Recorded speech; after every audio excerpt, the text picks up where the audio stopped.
Olá, pessoal. A aula de hoje a gente vai tratar de dois assuntos. O primeiro assunto vai ser uma interpretação cinética da temperatura e da pressão de um gás ideal. A palavra cinética, ela remete a movimento. Na verdade, todas as palavras que começam com cine remete a movimento. Cinema é um exemplo disso. A gente consegue ver a imagem em movimento.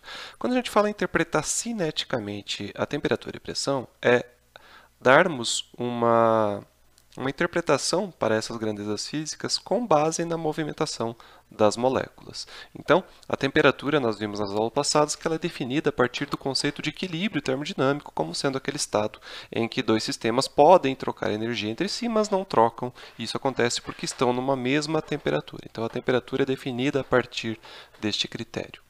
Mas também comentei com vocês e adiantei que esse conceito de temperatura também pode estar relacionado a conceitos cinéticos, ou seja, uma espécie de uma média do quanto as moléculas estão se movimentando. Mas essa interpretação ela é secundária.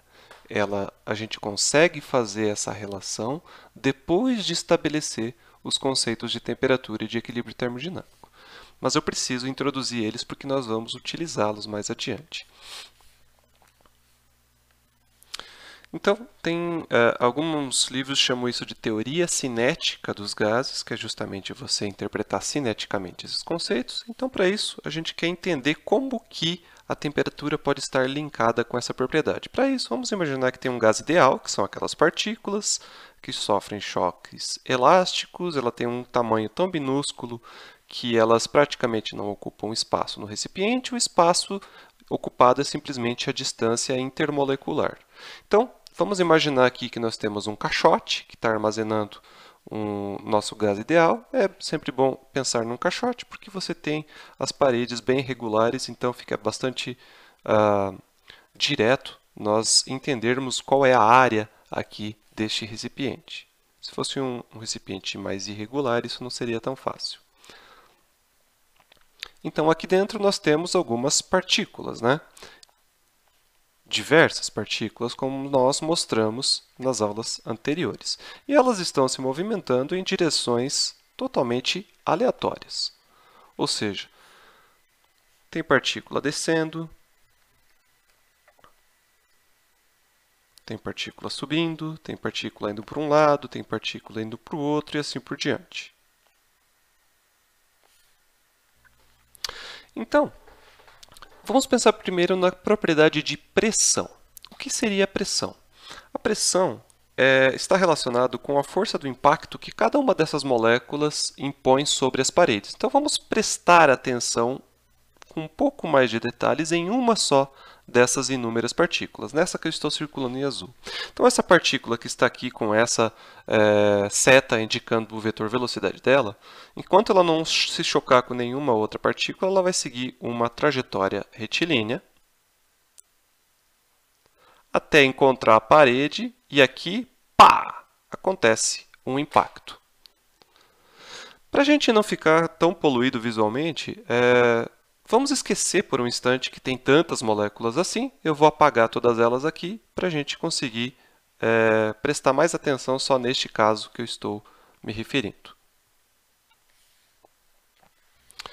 O que acontece depois deste impacto? Se esse impacto é elástico, essa partícula, vamos supor que tem um número total de partículas n maiúsculo, e essa é a iésima partícula, onde i é um número inteiro que vai de 1 até n maiúsculo, né? Você tem um total aí de n maiúsculo partículas.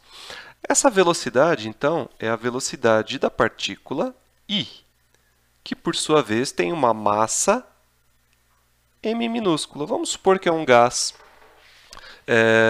de uma única espécie, então todas as partículas têm a mesma massa. Não é uma obrigatoriedade, mas para facilitar a nossa dedução, vamos supor que seja. Todas as partículas que antes estavam aqui, que eu apaguei, têm a mesma massa m, mas nem todas têm a mesma velocidade v.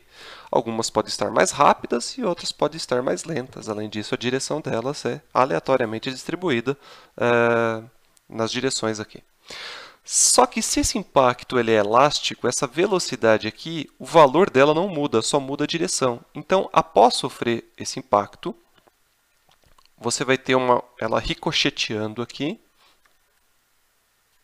Então, você tinha aqui ela, depois ela vai parar aqui e vai seguir com o mesmo valor de velocidade, embora numa outra direção. Depois sofreria outros choques subsequentes. Quando você tem uma colisão elástica, é como se você pudesse você pode decompor essa velocidade aqui nas 3 direções.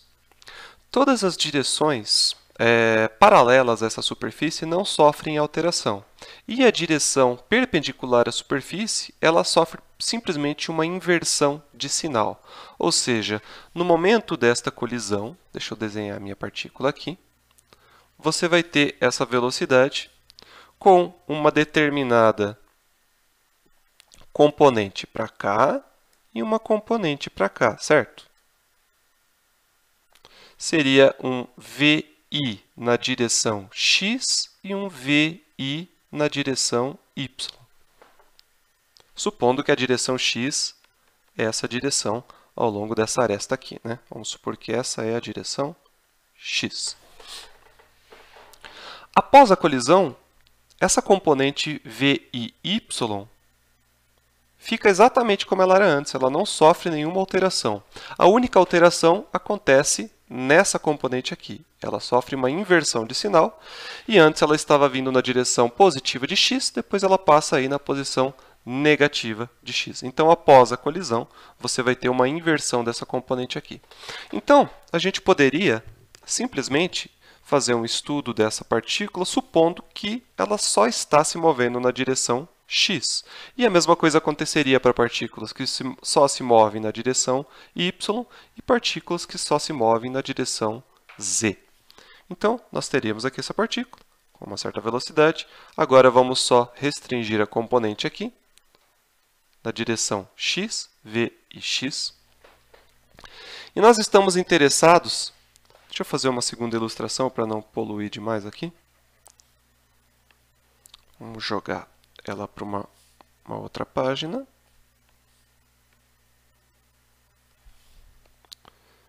Vamos apagar, então, essa situação da colisão.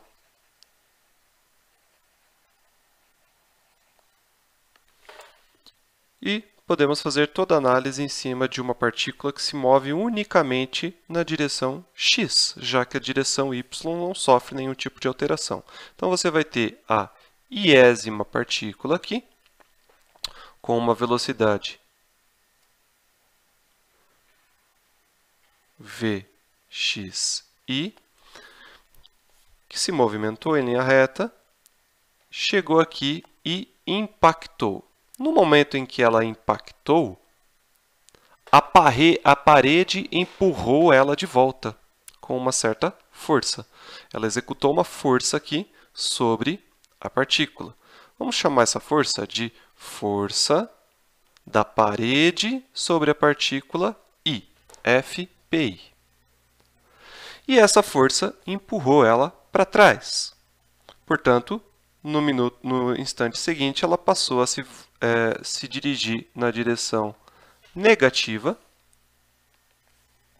do eixo x, mas com o mesmo valor de velocidade.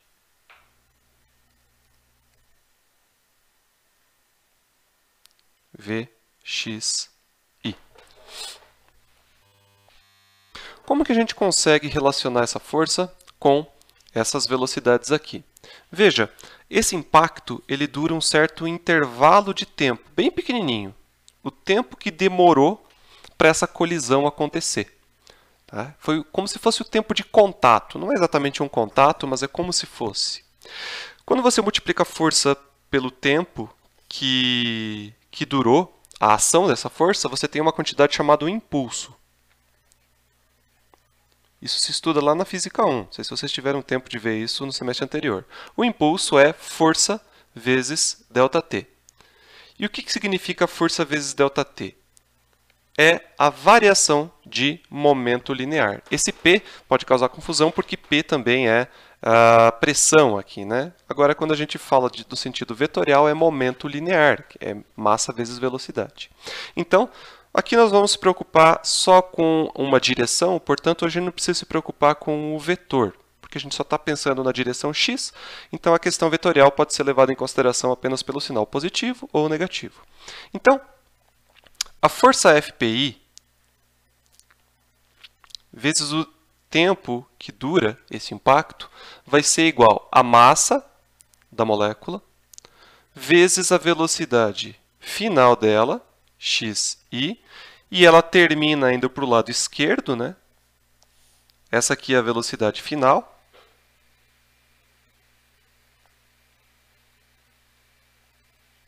E essa daqui é a velocidade inicial. Portanto, é menos o inicial, que também é m vezes vxi. Portanto, a força da parede sobre a partícula I vai ser igual a menos 2m, porque eu tenho duas parcelas iguais, vxi,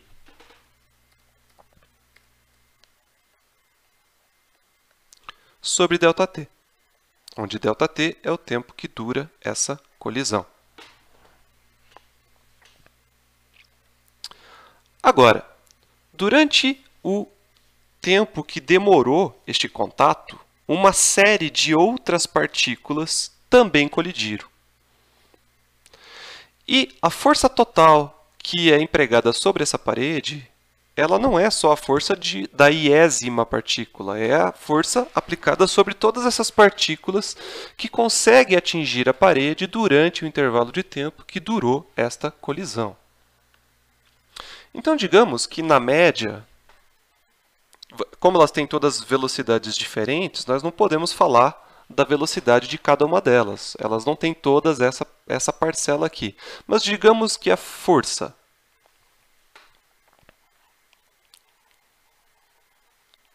das n'. Por que n'? Porque não são todas as partículas que estão dentro do recipiente, é só um subnúmero. Das n' partículas que incidem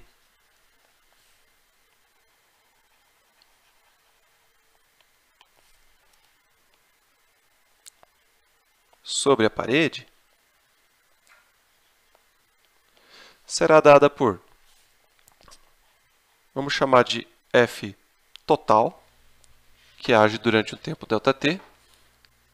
Deixa eu só complementar a frase aqui. Durante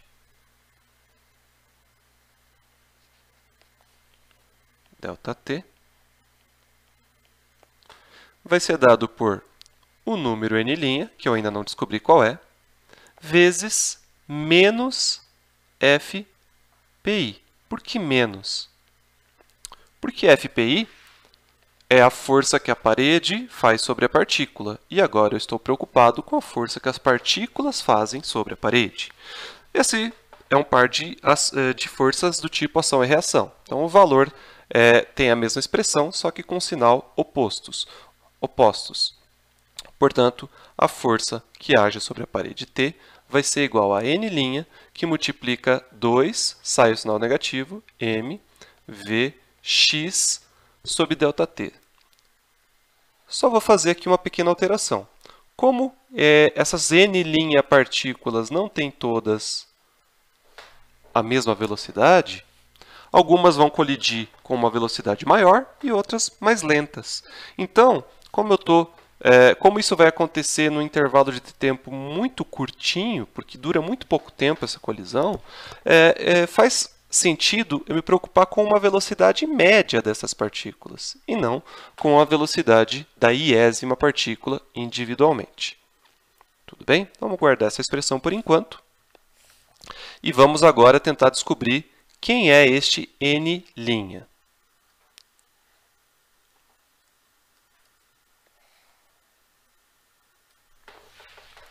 Bom, mais uma vez, deixa eu passar para outro slide aqui. Bom, então eu apaguei toda aquela rabisqueira, deixei só a partícula sofrendo a colisão, que vai durar um intervalinho de tempo ΔT. E eu estou preocupado em saber quantas outras partículas atingiriam essa parede no mesmo intervalo de tempo. Então, a primeira coisa que a gente tem que prestar um pouco de atenção é que eu tenho uma parede aqui, então eu tenho uma área, mais ou menos regular, né? Essa área vamos chamar de A maiúsculo.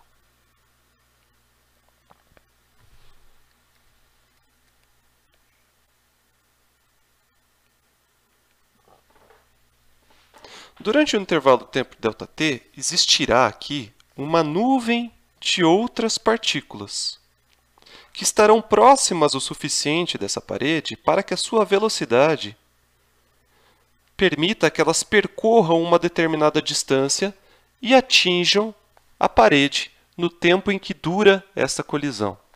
Que distância é essa daqui?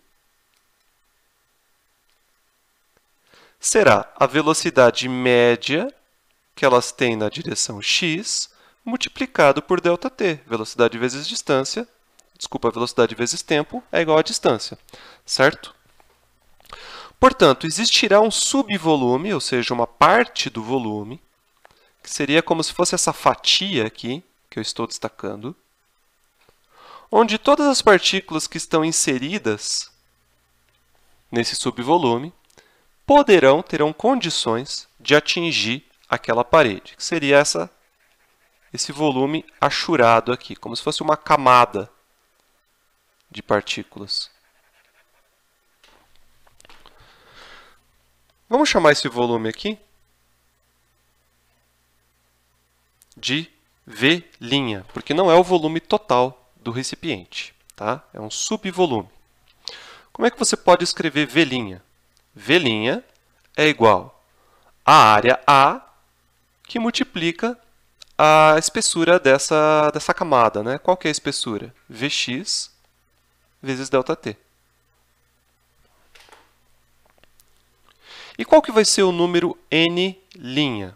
Ora, o número de partículas que eu tenho aqui dentro, se elas estão homogeneamente distribuídas, será o número total de partículas que eu tenho na minha amostra, dividido pelo volume total da amostra, multiplicado pelo volume V'. Né? Então, é a densidade populacional de moléculas multiplicado pelo volume que está me interessando. Só tem um detalhe. Dessas partículas que estão aqui dentro, apesar de ter uma velocidade média, metade delas terá a sua velocidade para a esquerda, e a outra metade para a direita. Como é homogêneo, eu suponho que, na média, a metade esteja indo para um lado e a metade esteja indo para o outro. Como o meu cálculo é somente sobre uma das paredes, faz sentido eu dividir, então, este N' sobre 2. Porque a densidade populacional, 50% está indo para um lado, 50% está indo para o outro. Então, você pode dizer que N' é igual a N sobre V, que multiplica o meu A vezes o Vx ΔT sobre 2. Portanto, o que você tem que fazer aqui, você não, né? Eu estou fazendo com vocês, é substituir todo esse trambolho aqui naquela expressão lá em cima. Então, a gente consegue chegar aqui numa expressão que vai se simplificar bastante.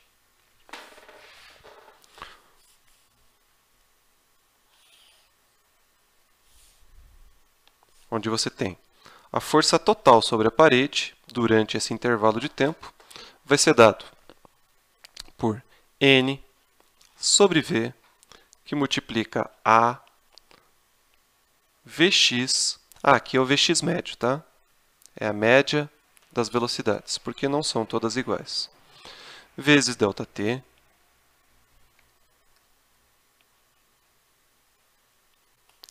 sobre 2.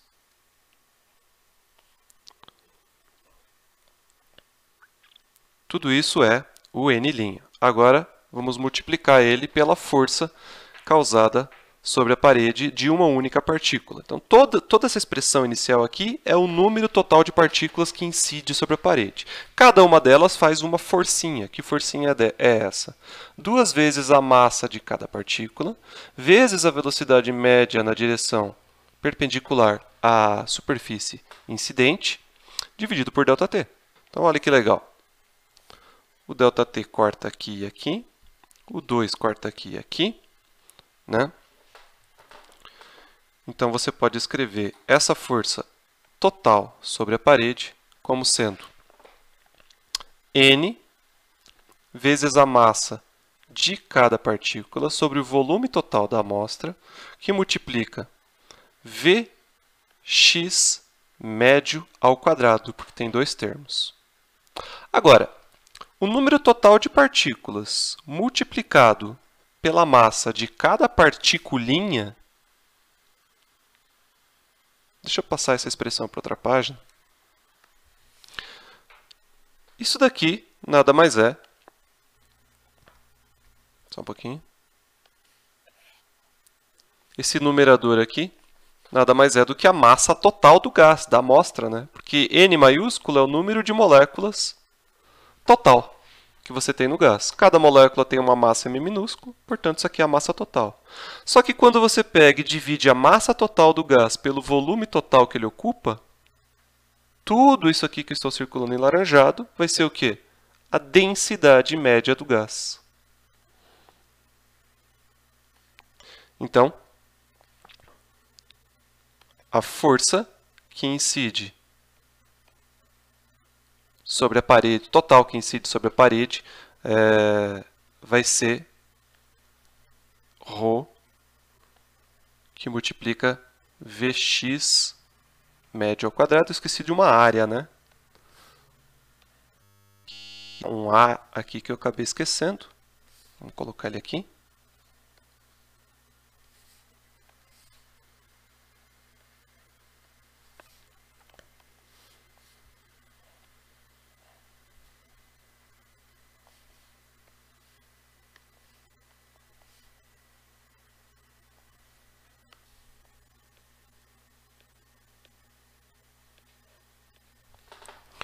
Então, aqui tem uma área A.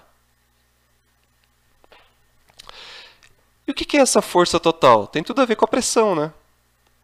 A pressão de um gás sobre qualquer parede, não só de um gás, de qualquer substância, a força exercida sobre qualquer superfície é a pressão que existe imediatamente em contato com essa superfície vezes a área da superfície A. Rho Vx médio ao quadrado vezes a área A. Portanto, essa área se cancela. Então, eu posso dizer que a pressão... Aqui eu fiz todo o cálculo sobre a superfície perpendicular à direção x, mas isso aqui aconteceria sobre qualquer outra superfície, tá? Rho Vx médio ao quadrado. Portanto, não faz sentido carregar uma componente x, porque, na verdade, seria interessante se a gente conseguisse expressar isso daqui em termos de uma velocidade arbitrária, que pode estar em qualquer direção. Então, para isso, a gente usa o teorema de equipartição de energia. O que o teorema vai falar? Que, na média, eu não tenho uma direção preferencial. Então, essa energia cinética, que tem a ver com a velocidade das partículas, ela vai se distribuir igualmente em cada uma das dimensões dos graus de liberdade que o meu gás possui. Portanto, eu posso falar o seguinte, que a energia de cada partícula se distribui igualmente em cada grau de liberdade de movimento. Portanto, não existe distinção da média das velocidades da direção x para a média das velocidades da direção y ou a média das velocidades na direção z, se eu estou falando em um gás tridimensional. Tá? Então, o que eu posso falar? Que na média, eu tenho aqui uma partícula que tem as componentes Vx, na média, né, porque pode ter várias partículas, Vy médio e Vz médio. Essas componentes para cada partícula não são iguais, algumas podem ter mais componente numa direção, mais noutra, mas quando você faz a média em todas as partículas que compõem o gás, você chega à conclusão que a velocidade média ao quadrado na direção x é igual à velocidade média ao quadrado na direção y, mas a velocidade média ao quadrado na direção z. Por que ao quadrado? Porque tem a ver com energia, né? Teorema da equiparação da energia tem a ver com velocidade ao quadrado da energia cinética.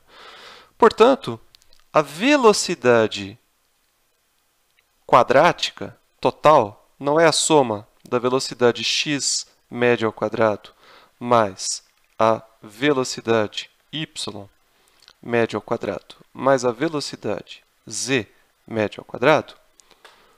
Só que isso aqui é tudo igual, né? O Vy e o Vz são iguais a Vx. Devido a isso aqui. Portanto, aqui eu posso colocar Vx também. E aqui eu posso colocar Vx também. Porque são iguais. Portanto, a velocidade quadrática média vai ser dado por Vx quadrado médio, mais Vx quadrado médio. Desculpa, é média quadrática, não quadrado médio. Primeiro faz a média, depois eleva o quadrado. Mais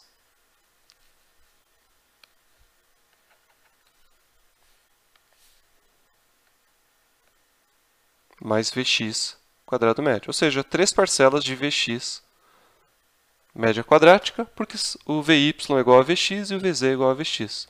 Portanto, isso aqui vai ser igual a 3 Vx média quadrática.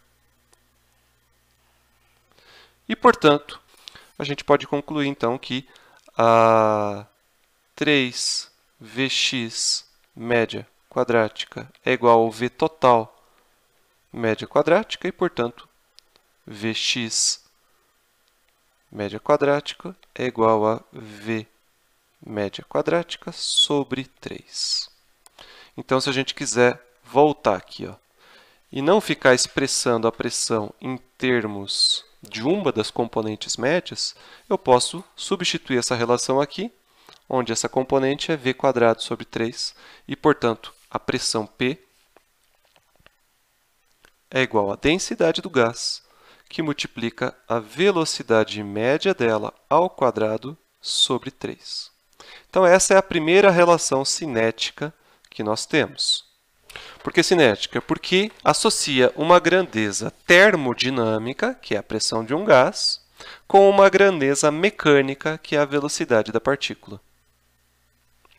Muito importante, esse 3 aqui é uma consequência de eu ter um gás que pode se movimentar em 3 dimensões. Isso nem sempre é verdade. Isso só é verdade para gases monoatômicos, onde os únicos graus de liberdade deles são translacionais. Então, o que eu quero dizer com isso? Se você tem um gás onde cada partícula, deixa eu fazer uma bolinha, de tamanho praticamente nulo, quais são os graus de liberdade que ele possui? Se movimentar para cima e para baixo, de um lado para o outro, e para frente e para trás. Portanto, você vai ter aqui a direção y, x e z.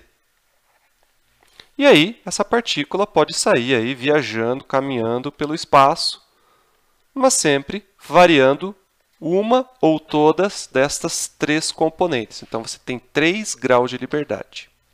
Agora, quando você tem uma partícula com 2 átomos em cada molécula, você tem uma bolinha e você tem outra bolinha. Moléculas diatômicas. Como são a maioria dos gases, como, por exemplo, gás nitrogênio, são 2 átomos de nitrogênio. Gás oxigênio, O2, são 2 átomos de oxigênio. A molécula, agora, é este conjuntinho aqui. Tá? Então, isso agora é a minha molécula. que também vai poder caminhar nas três direções. Então, aqui é só para envolver elas. Você também vai ter como elas se moverem para cima e para baixo, por um lado e para o outro, para frente e para trás. Portanto, ela terá 3 graus de liberdade translacionais. Mas, além disso, ela terá 2 graus de liberdade rotacionais, porque essas duas moléculas, além de saírem caminhando por aí, elas ainda poderão fazer uma rotação. E essa rotação, essa energia cinética rotacional, vai poder acontecer em torno de 2 eixos de rotação. Bom, pessoal, eu fiz um pequeno corte no vídeo, talvez vocês percebam, porque eu fui atrás de uma ilustração aqui para poder tornar mais clara a minha explicação. Estava ficando um pouco confusa. Como eu falei, as moléculas que são monoatômicas, ou seja, somente um átomo por molécula, elas são como se fossem partículas infinitesimais.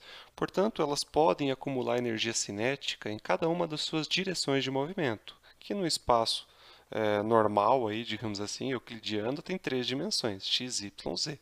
E isso explica o motivo daquele 3 que a gente tinha na equação do slide anterior, que falava que a pressão relaciona-se com a densidade do gás, a velocidade média das moléculas ao quadrado, dividido por 3. Então, este número 3 tem a ver com essas 3 dimensões.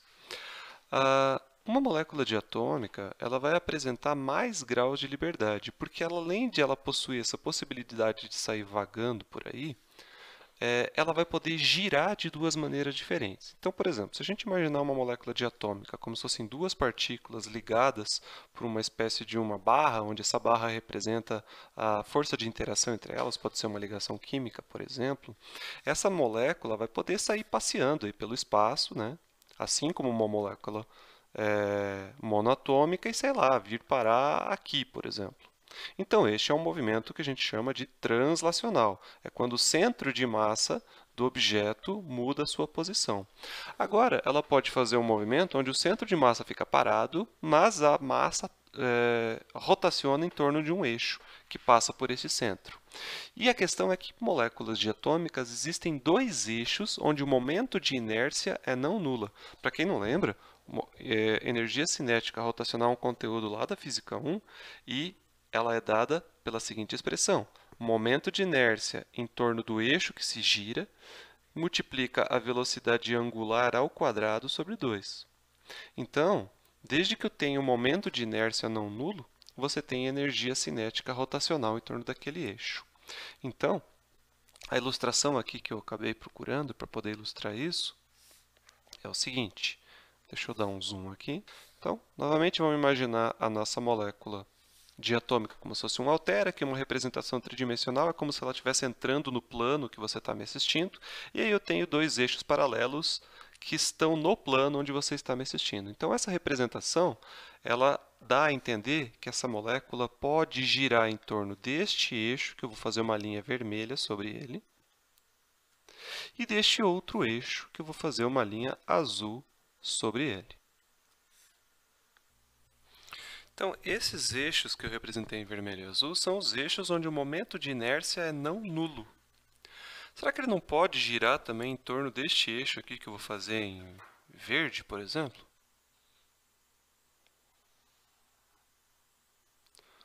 Ou seja, como se fosse um lápis girando em torno do grafite que passa por dentro dele. Sim, ele pode girar em torno deste eixo verde. Só que o momento de inércia deste eixo aqui é zero. Por que é zero? Porque eu não tenho massa distribuída ao redor deste eixo verde.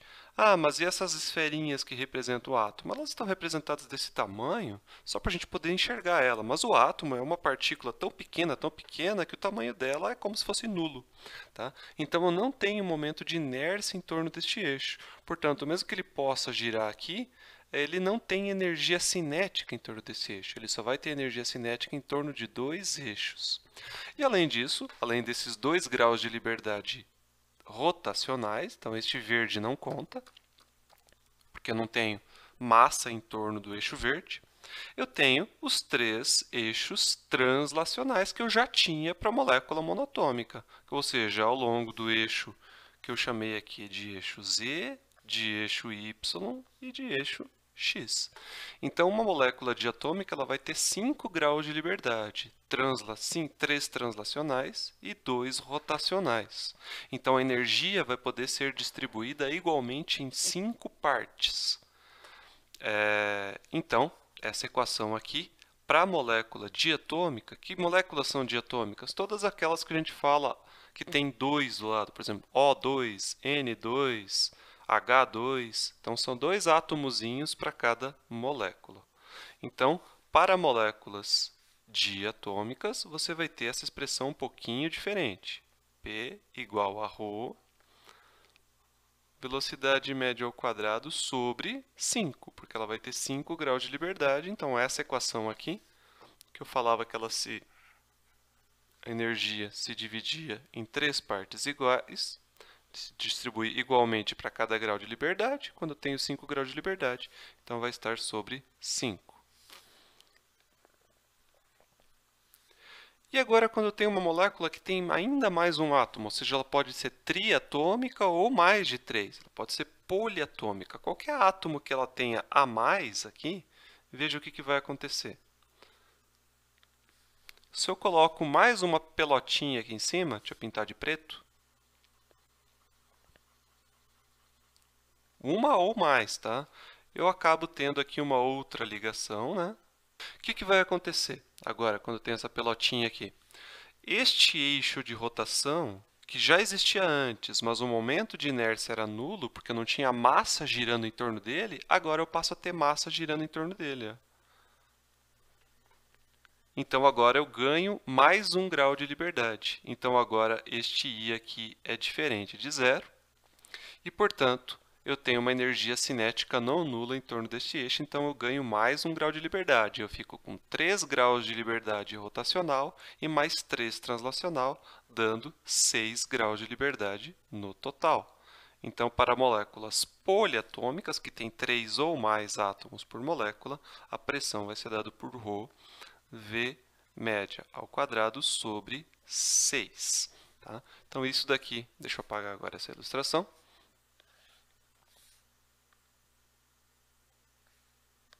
Essa expressão seria para átomos monatômicos.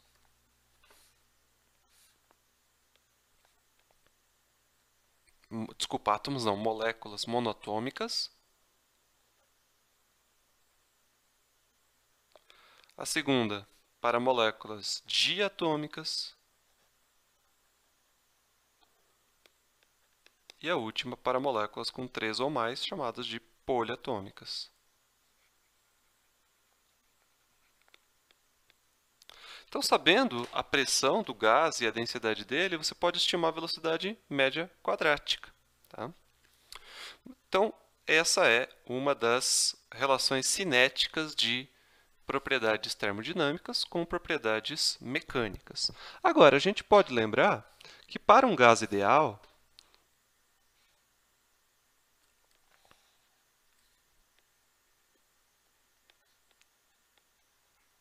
eu tenho uma equação de estado, onde, sabendo a pressão, eu posso relacionar o volume ou a temperatura, porque eu tenho essa relação aqui. PV é igual a Nzão KT, certo? Se você substituir, vamos fazer o cálculo vamos fazer essa dedução para o gás monatômico, e aí a gente expande depois no final do resultado para gases diatômicos e poliatômicos, simplesmente substituindo 3 pelo 5 ou pelo 6. Então, para gases monatômicos, você vai ter o quê? Em vez do P, você vai ter ρ, V quadrado médio, sobre 3 vezes V é igual a Nzão KT. Deixa eu copiar essa expressão, passar para outra página.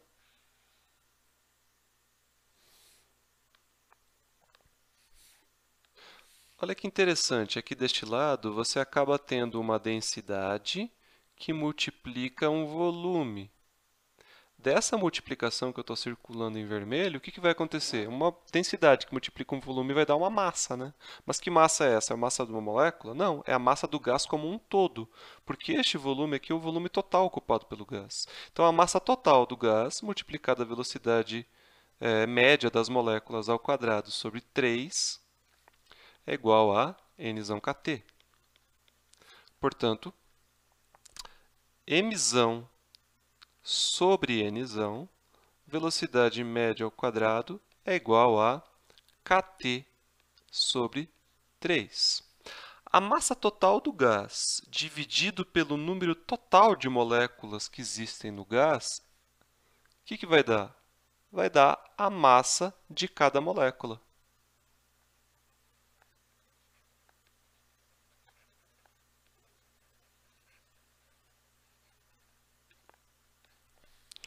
Portanto, você vai ter uma expressão aqui que vai falar o seguinte: a massa de cada molécula multiplicado por V médio ao quadrado é igual a 1/3 de K vezes T, constante de Boltzmann vezes temperatura.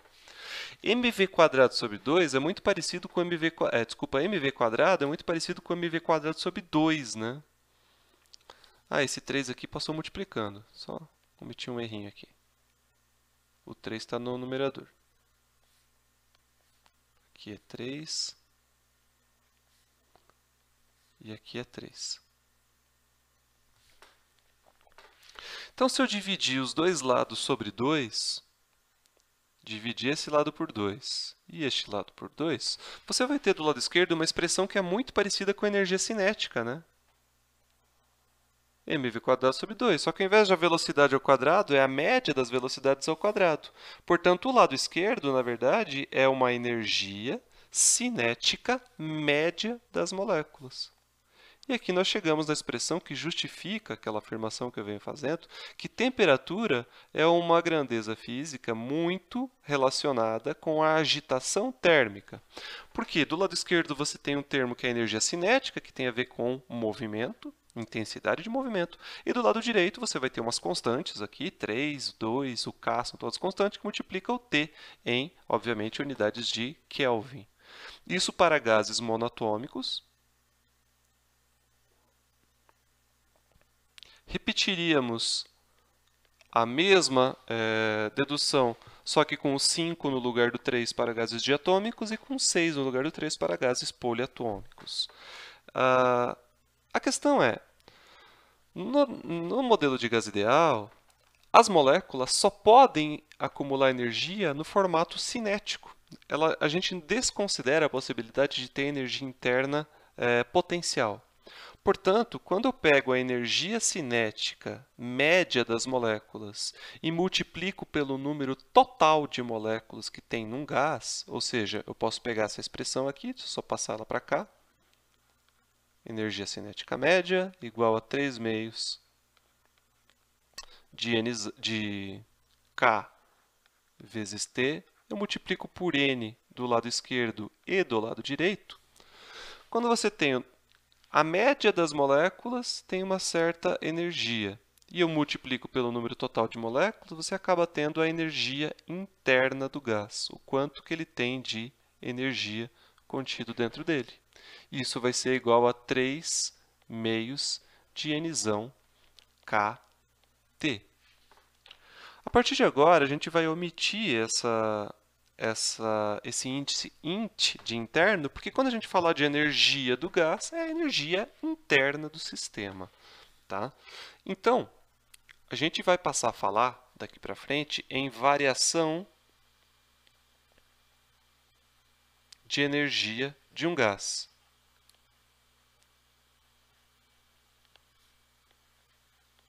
Ou seja, ele vai passar por um processo, assim como a gente já viu alguns, ideal. E aí ele, no início desse processo, teria uma certa energia, e após esse processo, ele vai terminar com uma outra energia. Independentemente do que aconteceu com este gás, se ele foi expandido, se ele foi aquecido, se ele, enfim, se ele vazou, se foi injetado moléculas, você precisa saber só o N e o T, no início e no fim, para saber a variação de energia. Ou seja, a energia final menos a energia inicial.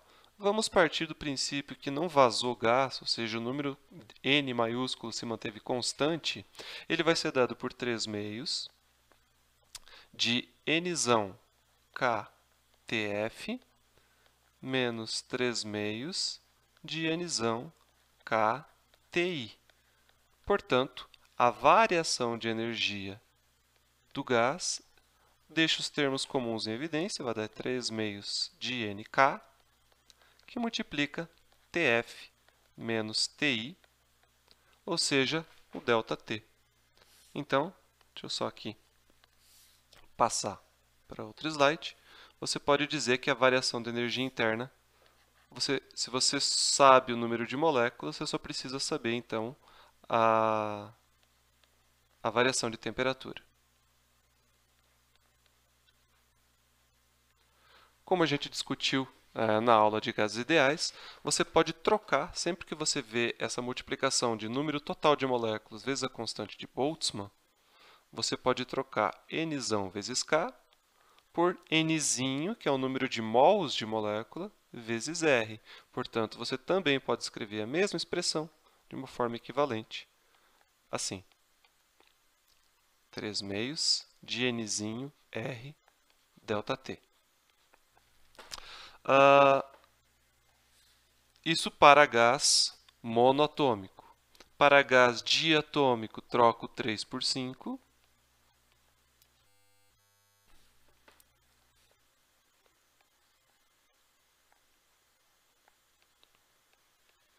E para gases poliatômicos, você vai trocar o 5 por 6, vai ficar 6 sobre 2, vai dar só o 3, né?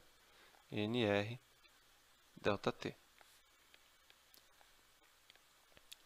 Monoatômico.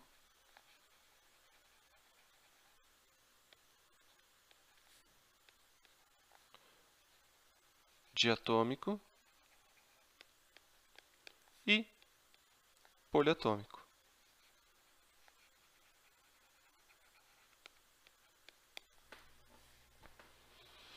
Todos gases ideais, mas neste modelo de monatômico, diatômico e poliatômico. Bom, então essas expressões aqui estão falando o seguinte para a gente. Só há variação de energia interna se o gás manteve fixo o número de moléculas, se houver uma variação de temperatura. Agora, essa variação de temperatura ela pode ser provocada por vários tipos de processos. No início da nossa discussão sobre termodinâmica, eu falei o seguinte para você. Se você tem dois sistemas que não estão em equilíbrio, mas podem trocar calor, então, suponha que eu tenho um sistema 1 e um sistema 2.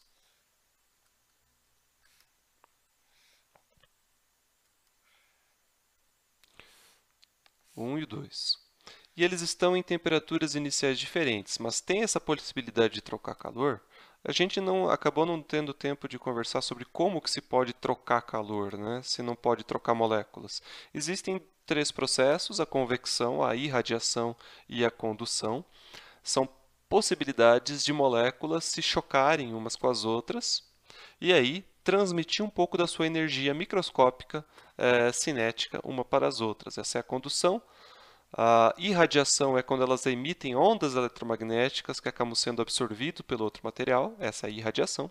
E a convecção é quando grandes massas de fluido acabam se movimentando devido à força de empuxo diferentes de densidade. Tá? Então, só estou falando bem rapidamente. A questão é que essa transferência de calor, se você tem uma temperatura T1 de um lado, a temperatura T2 do outro, e você permite que eles troquem calor, e de forma que T1 inicial é maior do que T2 inicial, você acaba tendo um fluxo de calor que sai daqui e vai para cá, certo? Então, o calor é uma grandeza física medida em joules, ele representa uma energia, mas não é uma energia armazenada. O calor é uma energia transferida. Então, para o sistema 1, o calor representa uma perda nesse exemplo que eu estou dando. Para o sistema 2, o calor representa um ganho de energia.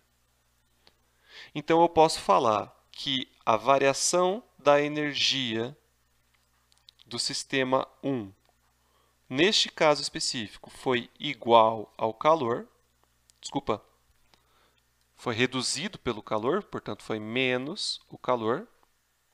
E a variação da energia do sistema 2, ele aumentou devido ao calor, então foi igual ao calor. Tá? Então, Q2 aqui é uma quantidade positiva e Q1 é uma quantidade negativa. Então, calor é uma forma de se variar a energia das coisas. Agora, lá na mecânica, lá nas aulas de Física 1, a gente aprendeu que você pode variar a energia através da realização de trabalho. Lembra? Por exemplo, digamos que você tem aqui um piso, tem um caixote aqui nesse piso,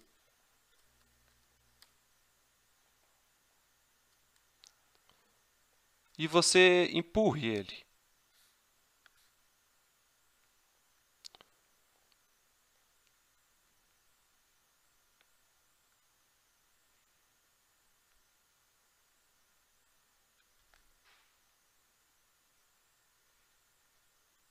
Então, você está fazendo força sobre ele.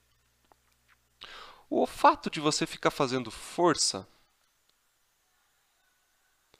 não significa necessariamente que você está gastando energia. Por quê?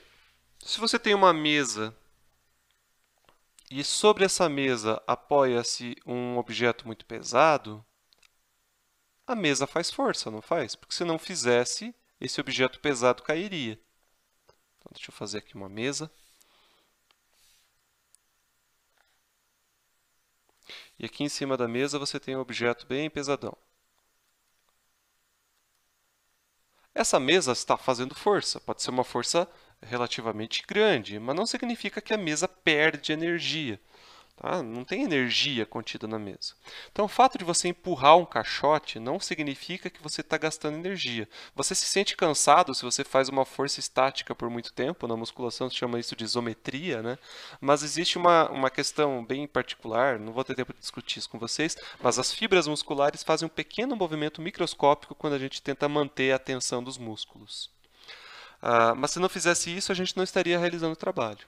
No entanto, se com essa força você acaba deslocando este caixote, ou seja, além da força, há um deslocamento até aqui, por exemplo,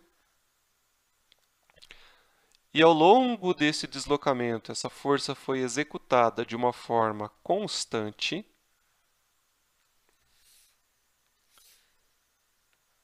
houve a realização, deixa eu chamar isso aqui de ΔS. Houve a realização de uma grandeza física chamada trabalho. Para uma força constante, se eu não fiquei variando o valor dessa força, ou seja, hora mais intensa, hora mais fraquinha, se ela foi sempre o mesmo valor, e se ela foi ao longo da distância percorrida ΔS, o trabalho é dado por F vezes ΔS. E o trabalho se mede em joules, porque o trabalho é energia. Só que não é uma energia contida, é uma energia que foi transferida. De quem para quem? A pessoa transfere a sua energia para o caixote. Então, do ponto de vista da pessoa, o trabalho é uma perda de energia. Do ponto de vista do caixote, é um ganho de energia. Por que é um ganho de energia? Porque se não tiver atrito aqui, ela vai entrar em movimento e ela vai adquirir energia cinética. Então, ela estava parada e ganhou energia cinética. Então, esse ganho de energia veio às custas do seu trabalho que empurrou.